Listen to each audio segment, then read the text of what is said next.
এখন বড় দুইটি দলের মধ্যে এই জুলাই সনদ একটা হলো ভোটের জন্য দর কষাকষির সনদ হয়ে গিয়েছে। তো আমরা জাতীয় নাগরিক পার্টির পক্ষ থেকে একটা অবস্থান নিয়েছে, আমরা এই ভোটের দর কষাকষিতে জুলাই সনদকে রাখবো না।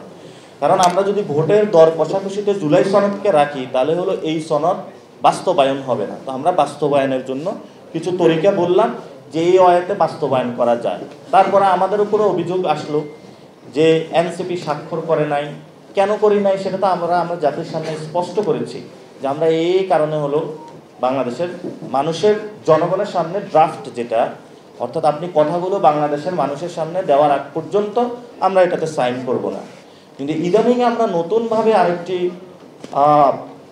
বড় ধরনের বাংলাদেশের গুন্ডামি হয়ে গিয়েছে। এই জুলাই সনদের যে কপিটা রাজনৈতিক দলের কাছে গিয়েছে আর যেটা তারা পাবলিশ করেছে, দুইটার মধ্যে আমরা অমিল দেখতে পেলাম। সেখানে শুনলাম যে সংসদ ভবনের রুমে গিয়ে কেউ নাকি যিনি এগুলা লেখালেখি করেছেন সেখানে হলো গুন্ডামি করেছেন। তা আমরা সেই দলিল প্রমাণ উপস্থাপন করব। একটি বড় দল থেকে এই ধরনের গুন্ডামি করা হয়েছে। বিএনপির পক্ষ থেকে যে কপিটা নিয়ে সংস্কার কমিশনের সবার কাছে আজকে যা উপস্থাপন করা হচ্ছে, এই কপিটা কিন্তু সবার কাছেও পাঠানো হয় নাই। তো ঐক্যমত কমিশনের একটা বিষয় ছিল যে নোট অফ ডিসেন্ট থাকবে, আমাদেরও নোট অফ ডিসেন্ট ছিল, সবারই নোট অফ ডিসেন্ট ছিল। তা আমরা যখন হ্যাঁ বা না ভোটে যাবো, আমরা তো সবগুলো বিষয় দিতে পারবো না, কিছু মানুষের দ্বিমত থাকতে পারে। ঐক্যমত যেটাতে আমরা অধিকাংশ হয়েছি সেগুলোতে চলে যাব আমরা। এবং আমরা বলেছি, সরকারকেও আহ্বান জানিয়েছি যে আমাদের এখানে সে নাই, আপনারা তাদের সাথে বসে একটু কথা বলেন। লাস্ট যতটুকু শুনেছি আমরা, এটা একটা সমাধান হতে চাচ্ছে। সমাধান হলো জামায়াত নাকি শুনলাম গণভোট ছেড়ে দিচ্ছে, নির্বাচনের আগে হতে পারে। তারাও আহ্বান জানাচ্ছে নোট অফ ডিসেন্টের বা আপার হাউসের যদি সরকার মেনে নেয় বা বিএনপি মেনে নেয় তাহলে হলো তারা এটাতে তারা চলে যাবে। এই ধরনের আলোচনা আমরা শুনতে পাচ্ছি। এবং এখানে তত্ত্বাবধায়ক সরকারের একটা বিষয় আছে, যে বিষয়টা ইতিমধ্যেই কোর্টে এটা রায়টা মানে আপনার রিট হয়েছে এবং সেটার উপরে হলো আলোচনা চলমান আছে।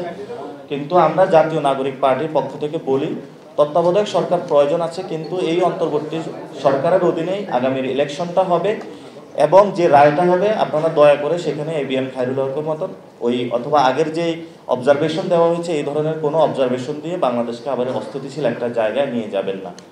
তো আমরা এখন এই পর্যায়ে উপনীত হয়েছি, কিন্তু এখন হয়তোবা জামায়াত ইসলামী এবং বিএনপির মধ্যে একটা আন্ডারস্ট্যান্ডিং হচ্ছে যে বিএনপি নোট অফ ডিসেন্টটা হলো এই জায়গা থেকে তারা সরে আসবে, আর জামায়াত আগে গণভোট হওয়া থেকে সরে আসবে। এই ধরনের একটি মানে এই ইনার টেবিলে বোঝাপড়ার আমরা খবর শুনতে পাচ্ছি।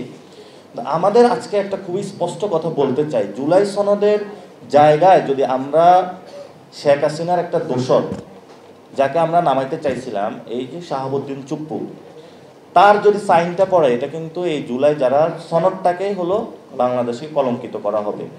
এজন্য হলো ডক্টর ইউনূসকে আমরা আহ্বান জানাবো যে আপনি এখানে সাইন করবেন এবং সাইনটা যদি, যেহেতু এটা গণ অভ্যুত্থানের সরকার আর জুলাই সনদ হলো জনগণের একটা দলিল, ঐতিহাসিক দলিল, এটার ভিত্তিতে আগামীতে অনেক কিছু হবে।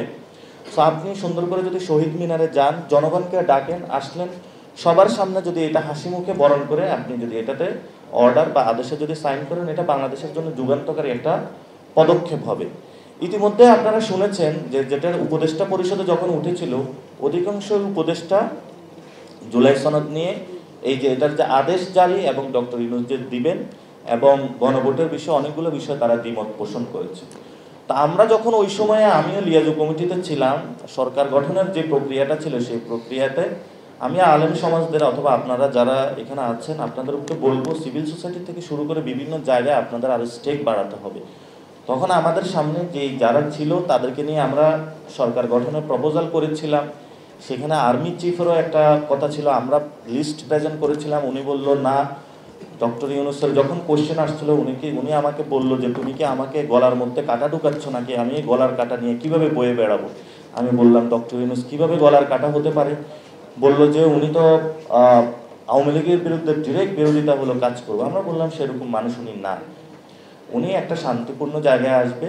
আর এই লোক যিনি ছিলেন ডক্টর ইউনূস, ওই সময় উনি হসপিটালের সার্জারিতে ছিলেন যখন আমরা তাকে ফোন দিয়েছিলাম। তো ওই অবস্থায় থেকেও বাংলাদেশে কেউ কিন্তু তখন দায়িত্ব অনেক জায়গায় নিতে চাচ্ছিল না। ওই সময় হলো এই অসুস্থ থাকা সত্ত্বেও উনি শুধুমাত্র, ওনাকে অনেক পলিটিক্যাল পার্টিও আমন্ত্রণ জানিয়েছিল, উনি সেটাতে খারিজ করে দিয়েছিলেন। যখন ছাত্ররা তাদেরকে বলেছিল, উনি বলছিল ঠিক আছে আমি বাংলাদেশে আসি। এই যে বাংলাদেশের যে পরিস্থিতি, ওইখানে ইকোনমিক সিচুয়েশন খুব বাজে অবস্থায় ছিল। যখন 5 তারিখে ক্যান্টনমেন্টে বিভিন্ন রাজনৈতিক দলও গিয়েছিল, তারাও কিন্তু এই জায়গাতে ঐক্যমত যে গভর্নমেন্ট তারা ফর্ম করবে বা কোনো কিছু, আমরা তো সকল দলকে ঐক্যমত জানিয়েছিলাম যে আপনারা আসেন আমরা একটা ইউনিটারি গভর্নমেন্ট গঠন করি। সেটা তো তারা একমত হয় না। ওই যে আচ্ছা ঠিক আছে ভবিষ্যতে তারা ইলেকশন করবে, জানে যে সরকার বিভিন্ন বিষয়ে কিছু প্রবলেম হবে, কারণ এই গণ অভ্যুত্থানের পরে একটা জটিল পরিস্থিতির মধ্য দিয়ে কিন্তু আমরা যাচ্ছি। তো তারা কিন্তু আসলো না, তারা এটা নেগেট করে দিল। এটা খুবই দুঃখজনক এই রাজনৈতিক দলগুলো যে কাজগুলো করলো। যাক, এই লোকটা এখন আসছে, এই লোকটা আমরা সম্মান দিয়ে বিদায় করতে হবে। উনি আগের কি গ্রামীণ ব্যাংকে কি কাজ করেছে সেটা বিষয় নয়, উনি পুরো ইন্টারন্যাশনাল একজন সমাদৃত লোক। তো সেই জায়গা থেকে উনি কিন্তু একটা ইউনিটির জায়গায় কাজ করে চলছেন। এখন যদি তাকে কেউ প্রতারক বলে বা কোনো কিছু, এটা তো আসলে আমরা মনে করি যে একটা ক্ষমতার জন্য বাংলাদেশকে একটা অস্থিতিশীল জায়গায় নিয়ে যাওয়ার জন্য। জামায়াত বলে যে বিএনপির সরকার এটা, আবার বিএনপি বলে জামায়াতের সরকার। সরকার আছে একটা বিপদে, যে আসলে সে কার সে পরিচয় তার নাই এখন। এই জন্য আমরা ডক্টর ইউনূসকে বলবো, আপনি যদি আদেশটা জারি করতে পারেন তাহলে আপনার আইডেন্টিটি খুঁজে পাওয়া যাবে, আপনি আসলে জনগণের সরকার হিসেবে নিজেকে প্রতিষ্ঠিত করতে পারেন। আর যদি আপনি এটা না করেন, যদি চুপ্পুকে দিয়ে আপনি এই ধরনের কোনো কার্যক্রম করার বাংলাদেশে চিন্তা ভাবনা করেন, তাহলে এটা বাংলাদেশে একটা বড় ধরনের অস্থিতিশীল পরিস্থিতির দিকে যাবে।